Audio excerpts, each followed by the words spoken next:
तुमचे सुद्धा पैसे थांबले आहेत का? तर हा व्हिडिओ तुमच्यासाठीच असणार आहे. कारण बऱ्याच लाडक्या बहिणींचे पैसे नोव्हेंबरपासून बंद झाले आहेत किंवा असा एररसुद्धा येत आहेत ई-के-वाय-सी करताना की हा आधार क्रमांक ई-के-वाय-सी दुरुस्तीच्या यादीत नाही.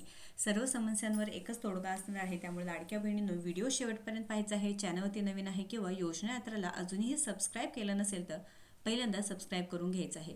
तर लाडक्या बहिणींनो तुम्हाला ही समस्या येत आहे, आधार यादीत नाही किंवा पैसे जमा होत नाही, 100% तोडगा मिळणार आहे. पण त्यासाठी तुम्हाला काय करावं लागणार आहे ही स्टेप बाय स्टेप पूर्णपणे पॉईंट्स असणार आहे. त्यामुळे व्हिडिओला स्किप करायचं नाही. तर लाडक्या बहिणींनो तुमचे काही तक्रार असू द्या किंवा तुमचे काही प्रश्न असू द्या कमेंट बॉक्समध्ये विचारायचं आहे. कारण आपण आता लाडक्या बहिणींनो 10 दिवसांसाठी पूर्णपणे सोल्युशनवरती सिरीज बनवणार आहोत, जेणेकरून सर्व लाडक्या बहिणींच्या प्रश्नावरती उत्तर मिळणार आहे व 100% तुमचे पैसे तुमच्या खात्यामध्ये जमा होणार आहे. तर लाडक्या बहिणींनो लक्षात घ्या, जी वेबसाईट आहे ती सध्या अजून सुरू आहे. त्यामुळे लाडक्या बहिणींनो लवकरात लवकर तुम्ही ही प्रक्रिया करून घ्यायची आहे. यावरती तुम्हाला समस्या येत असेल तर नक्कीच कमेंट करायला विसरायचं नाही. कारण तुमचे पैसे तितकेच महत्त्वाचे आहेत. कारण 1,500 रुपये सरकार सध्या देत आहे, पुढे जाऊन त्याचे 2100 रुपये सुद्धा करणार आहे.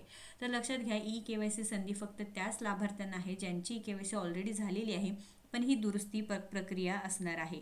तर काही लाडक्या बहिणींना भरपूर प्रॉब्लेम्स येत आहेत की OTP न आल्यामुळे लाडक्या बहिणीची ई-के-वाय-सी झाली नाही. त्याच्यामुळे त्यांच्यासाठी सुद्धा एक उपाय असणार आहे, ती म्हणजे तुम्ही ई-के-वाय-सी आधीच पूर्ण केली नाही तर पोर्टलवर पुन्हा प्रयत्न करू शकणार नाहीत. कारण ई-के-वाय-सी नवीन प्रक्रिया, नोंदणी प्रक्रिया बंद आहेत. पण तुमच्या तालुक्यातील बाल विकास प्रकल्प अधिकारी असतात, CDPO कार्यालयात जाऊन तुम्ही तिथे एकदा काय करू शकता, विनंती अर्ज देऊ शकता. पण तुम्हाला ऑफलाईन पद्धतीने विनंती अर्ज द्यायचा नाही किंवा तक्रार नोंदणी करायची नसेल तर ही पूर्ण प्रक्रिया बघायची आहे. अर्जदार लॉग इनवरती जा, तुमचा मोबाईल नंबर, पासवर्ड टाका, कॅप्चे टाका आणि लॉग इन करा.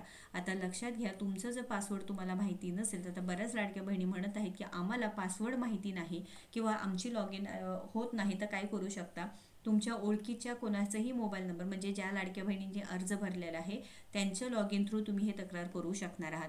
पासवर्ड माहिती नाही तर फॉरगॉट पासवर्डवरती जा, तुमच्या मोबाईल नंबर कॅप्चे टाका आणि सेंड OTP केल्यानंतर तुमच्या रजिस्टर्ड मोबाईल नंबरवरती ही पूर्ण प्रक्रिया येणार आहे किंवा तुमचं लॉग इन होणार आहे. आता दुसरी गोष्ट म्हणजे काय, आधार लिस्टमध्ये नाही. बऱ्याच लाडक्या बहिणींना हे जे एरर आहे ते येत आहे की हा आधार क्रमांक ई-के-वाय-सी दुरुस्तीच्या यादीत नाही. तुमची ई-के-वाय-सी झाली नसेल तर CDPOला भेट द्या, तिथे एक विनंती अर्ज द्या, आम्हाला ई-के-वाय-सी झाली नाही. मग काय ती पुढील प्रक्रिया आहे ते सांगतीलच. पण बऱ्याच बहिणींना हा आधार क्रमांक दुरुस्ती यादीत नाही असे एरर येत आहे. तर त्या लाडक्या बहिणींनी काय करायचं आहे, लवकरात लवकर ऑनलाईन पद्धतीने हे जे लॉग इन आहे करायचे आहे. आणि त्यानंतर इथे काय झालेलं आहे बघा, तुम्ही स्क्रीनवरती ओपन झालेलं आहे, ज्यामध्ये तुम्ही काय करू शकता, तक्रार नोंदणी प्रक्रिया करू शकणार आहात. अनेकांनी कमेंट केली आहे की त्यांना जानेवारी किंवा फेब्रुवारीचा हप्ता जमा झाला नाहीत. अनेक लाडक्या बहिणींना नोव्हेंबरपासून पैसे बंद झाले आहेत. त्या बहिणींसाठी हे खूप महत्त्वाचं असणार आहे. कारण बहिणींनो, सरकारने स्पष्ट सांगितले की ज्यांची के-वाय-सी प्रक्रिया पूर्ण झालेली होती त्यांनाच आता पैसे मिळणार आहेत. DBT मार्फत तुमच्या खात्यामध्ये हे 1,500 रुपये जमा होणार आहे. बघा, आता ही तक्रार करण्यासाठी ते तक्रारसाठी ऑप्शन आहे, ते झाल्यानंतर तुम्ही काय करू शकता, तक्रार फॉर्म ओपन करू शकता. तक्रार फॉर्म अतिशय महत्त्वाचा असणार आहे. बघा, तक्रार प्रकार दिलेला आहे, तक्रार श्रेणी दिलेली आहे. त्यानंतर तुम्ही काय करू शकता, ऑनलाईन पद्धतीने पुन्हा एकदा तक्रार करू शकता. हे अशा प्रकारे तक्रार ज्यांची केलेली आहे तिथे काय होतं की लिस्टसुद्धा ओपन होत आहे. त्यानंतर तुम्हाला काय करू शकता, बघा लाडक्या बहिणींनो, अतिशय महत्त्वाचं आहे, स्किप करायचं नाही.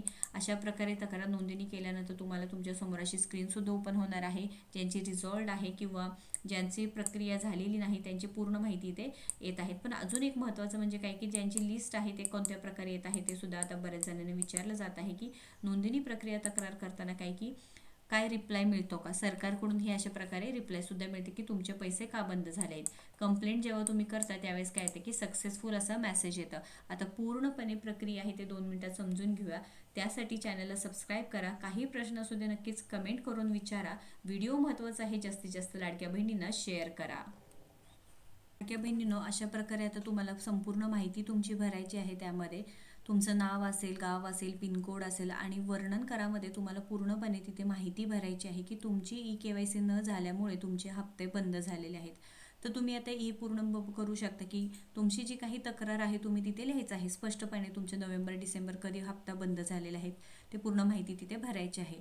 आता ते लिहिल्यानंतर तुम्हाला काय करायचं आहे, ते कागदपत्र आहेत बघा, 5 प्रकारचे वेगवेगळे कागदपत्र आहे, तुम्ही अपलोड करू शकता. तर इथे कागदपत्रांमध्ये मी स्वतःचं जे आधार कार्ड आहे, आधार कार्ड तुम्हाला अपलोड, आता आधार कार्ड अपलोड करताना काय पाठीमागचा आणि पुढील भाग हे दोन्हीही तुम्हाला अपलोड करावं लागणार आहे. बघा इथे ओपन झालेलं आहे कागदपत्र आणि त्यामध्ये तुम्हाला काय की डॉक्युमेंट्स तुम्ही बघू शकता. अपलोडवरती क्लिक करायचं आहे. तिथे अपलोडवरती क्लिक केल्यानंतर तुम्हाला पुढचं ते ओपन होणार आहे. अशा प्रकारे तुम्हाला ओपन झाल्यानंतर काय असणार आहे की लाडक्या बहिणींनो डॉक्युमेंट नेम टाकायचं आहे की काय टाकायचं आहे, आधार कार्ड, पॅन कार्ड, तुमचं जे काय, पण अधिकृत आधार कार्ड आपलं जे डॉक्युमेंट आहे ते आधार कार्ड टाकायचं आहे. अपलोड केल्यानंतर तिथे काय की तुमचे आधार कार्ड पाठीमागील आणि पुढील जे असणार आहे ते तुम्हाला अपलोड करावं लागणार आहे. अशा सिंपल पद्धतीने तुम्ही काय करू शकता, तक्रार नोंदणी करू शकता. कॅप्चे टाकायचं आहे, सगळी माहिती भरायची आहे आणि त्यानंतर शेवटी तुम्हाला कंप्लेंट नोंदणी झाली आहे असं येऊ शकतं. त्यानंतर तुमचं रिझॉल्व झाल्यानंतर तुम्हाला काय तिथे रिझॉल्व नंतर काय रिझॉल्व किंवा मग पेंडिंग आहे हे सुद्धा दिसणार आहे. तुम्ही जर तक्रार केल्यानंतर पात्र झाला तर तुमचे हप्ते 100% सुरू होणार आहे. या संदर्भात तुम्हाला काही तक्रार करताना प्रश्न येत असतील तर नक्कीच कमेंट करून विचारायचं आहे. धन्यवाद.